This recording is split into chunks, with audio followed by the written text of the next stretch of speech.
بشراكم بشراكم شهر الصوم أتاكم بشراكم بشراكم يا أهل الذكر بشراكم بشراكم شهر الصوم أتاكم بشراكم بشراكم يا أهل الذكر الهادي يهديكم والمعطي يعطيكم الهادي يهديكم والمعطي يعطيكم من خير الأجر من خير الأجر.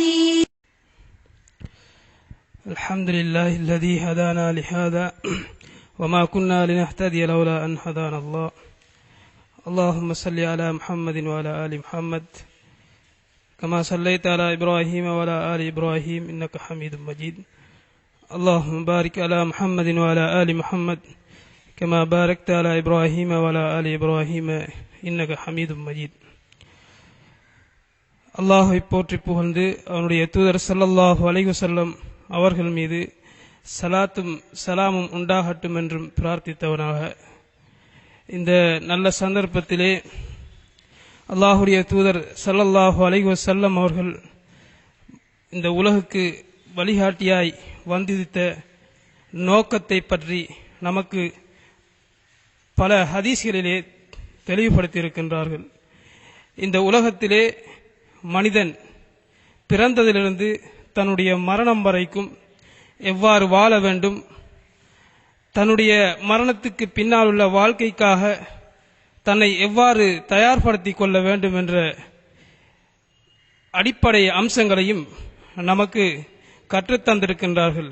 அல் குர்ஆனுடைய கட்டளைகளும் அல்லாஹுடைய தூதரின் போதனைகளும் இதற்கு நமக்கு சான்று பாருவதாக இருந்து கொண்டிருக்கின்றது. எனவே அன்புக்குரிய சகோதரர்களே, நாம் இந்த உலகத்துக்கு வாழ வாழ்ந்துக்கக்கூடிய இந்த நோக்கத்தை நாம் ஒவ்வொருவரும் சிந்திக்க வேண்டும். ஏனென்று சொன்னால், இந்த உலகத்திலே ஒரு மனிதனுடைய வாழ்வு ஐந்து விடயங்களுக்கு உட்பட்டதாக இருந்து கொண்டிருக்கின்றது. அதனால் தான் அல்லாஹுடைய தூதர் ஸல்லல்லாஹு அலைஹி வஸல்லம் அவர்கள் 5 விடயங்கள் வருவதற்கு முன் 5 விடயங்களை நீங்கள் பயன்படுத்திக் கொள்ளுங்கள். ஏனென்று சொன்னால், அந்த 5 விடயங்களையும் நீங்கள் பயன்படுத்தும் போதெல்லாம் அந்த 5 விடயங்களும் நாளை மறுமைக்குரிய அறுவடையாக அது இருந்து கொண்டிருக்கும் என்பதை இந்த விடயத்தினூடாக நமக்கு தெளிவுபடுத்தினார்கள். எனவே அன்புக்குரிய சகோதரர்களே, அந்த 5 விடயங்களையும் இந்த சந்தர்ப்பத்திலே உங்களிடத்திலே ஞாபகப்படுத்துவது மிக பொருத்தம் என நினைக்கின்றேன். இப்னு அப்பாஸ் ரலியல்லாஹு அன்ஹு அவர்கள் அறிவிக்கின்றார்கள், அல்லாஹுடைய தூதர் ஸல்லல்லாஹு அலைஹி வஸல்லம் அவர்கள் கூறியதாக, 5 விடயங்கள் வருவதற்கு முன் 5 விடயங்களை பயன்படுத்திக் கொள்ளுங்கள். இக்தனிம் ஹம்ஸன் கப்ல ஹம்ஸின், 5 விடயம் வருவதற்கு முன்னர் 5 விடயங்களை பயன்படுத்திக் கொள்ளுங்கள். அதிலே முதலாவதாக சொன்னார்கள், ஷபாபக கப்ல ஹரமிக். ஒரு மனிதன் பிறந்து தன்னுடைய பருவ வயதை அடையும் போது, அந்த பருவ வயது வாலிபம், அந்த பருவ வயதை அடையும் போது அந்த பருவ வயதிலே அந்த மனிதன் எவ்வாறு தன்னை மறுமைக்காக தயார்படுத்திக் கொள்ள வேண்டும். அதனால் தான் சொன்னார்கள், ஷபாபக கப்ல ஹரமிக். உன்னுடைய வாலிபத்தை, வயோதிபம் வருவதற்கு முன் உன்னுடைய வாலிபத்தை பயன்படுத்திக் கொள்.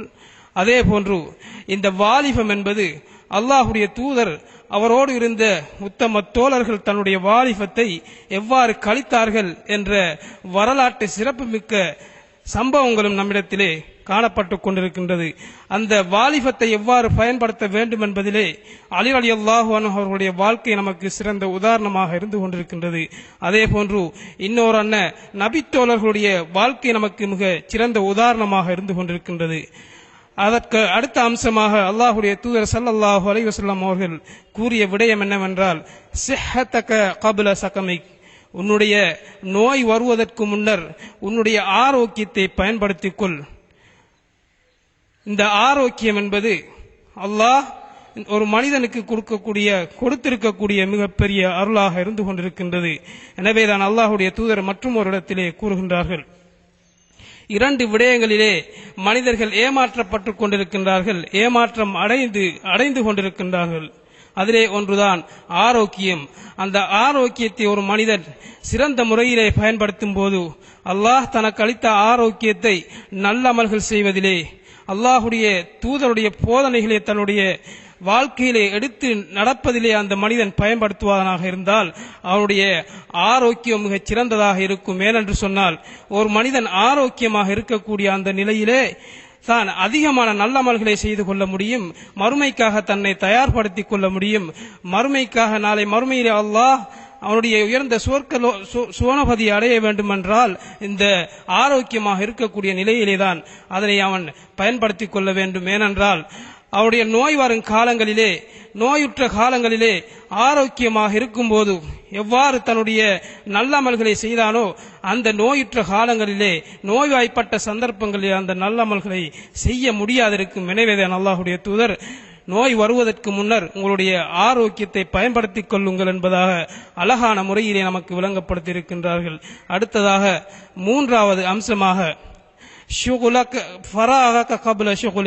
உன்னுடைய ஓய்வு நேரத்தை உனக்கு வேலை வருவதற்கு முன் பயன்படுத்திக் கொள். ஏனென்று சொன்னால் உன்னுடைய ஓய்வு நேரம் என்பது அல்லாஹ் உனக்கு கொடுத்திருக்கக்கூடிய அருளாக இருந்து கொண்டிருக்கின்றது. அந்த ஓய்வு நேரத்திலே அதிகமான நல்லமல்களை செய்வதற்கு அது ஒரு சந்தர்ப்பமாக இருந்து கொண்டிருக்கின்றது. அந்த ஓய்வு நேரம் என்பது அல்லாஹ் நமக்கு அளித்த மிகப்பெரிய அருட்கொடை என்பதுடன் அல்லாஹ் நம்முடைய இந்த உயிர் இருக்கும் காலமெல்லாம் நமக்கு அளித்த அவகாசமாகவும் இருந்து கொண்டிருக்கின்றது. ஏனென்றால் ஒரு மனிதன் வேலை பளுவிலே இருக்கும் போது தன்னுடைய வேலை அதிகரிப்பின் காரணமாக அல்லாஹுடைய பரலான தொழுகையை கூட ஜமாத்தோடு தொழுகக்கூடிய சந்தர்ப்பங்கள் கிடைக்காது. ஆனால் ஓய்வு நேரத்தோடு இருக்கும்போது அல்லாஹ்வை அனுதினமும் ஜமாத்தோடு சொல்லக்கூடிய சந்தர்ப்பங்கள் கிடைக்கும். அதிகமாக குர்ஆனை திலாவத் செய்யக்கூடிய சந்தர்ப்பங்கள் கிடைக்கும். அதிகமான கியாமுல் லைல் இரவு வணக்கங்களிலே நின்று வணங்கக்கூடிய சந்தர்ப்பங்கள் கிடைக்கும். திக்ர்கள் செய்யக்கூடிய சந்தர்ப்பங்கள் கிடைக்கும். அல்லாஹ்வுடைய திக்ருடைய மஜ்லிஸிலே இருக்கக்கூடிய சந்தர்ப்பங்கள் கிடைக்கும். எனவேதான் அல்லாஹ்வுடைய தூதர் கூறினார்கள், உன்னுடைய வேலை வருவதற்கு முன் உன்னுடைய ஓய்வு நேரத்தை பயன்படுத்திக் கொள் என்பதாக. நான்காவது விடயமாக உன்னுடைய வறுமை வருவதற்கு முன்னர் உன்னுடைய செல்வந்த நிலைமையை பயன்படுத்திக் கொள்ளுங்கள்.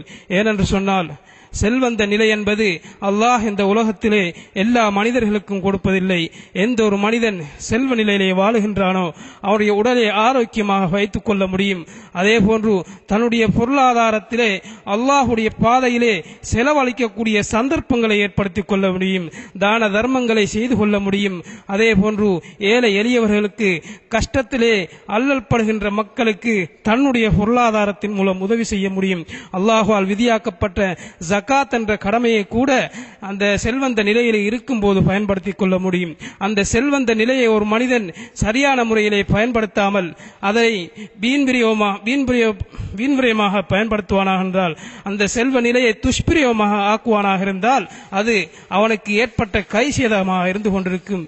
எனவே ஒரு மனிதன் தன்னுடைய செல்வ நிலையிலே அல்லாஹ்வை பயந்தவனாக, தனக்கு அல்லாஹ் அளித்த அருட்கொடைகளுக்கு நன்றி செலுத்தியவனாக, அல்லாஹ் தனக்கு அளித்த செல்வந்தத்தை கொண்டு அல்லாஹுடைய பாதையிலே மக்களுக்கு செலவழிக்கக்கூடிய மனிதனாக ஒரு மனிதன் வாழ வேண்டும்.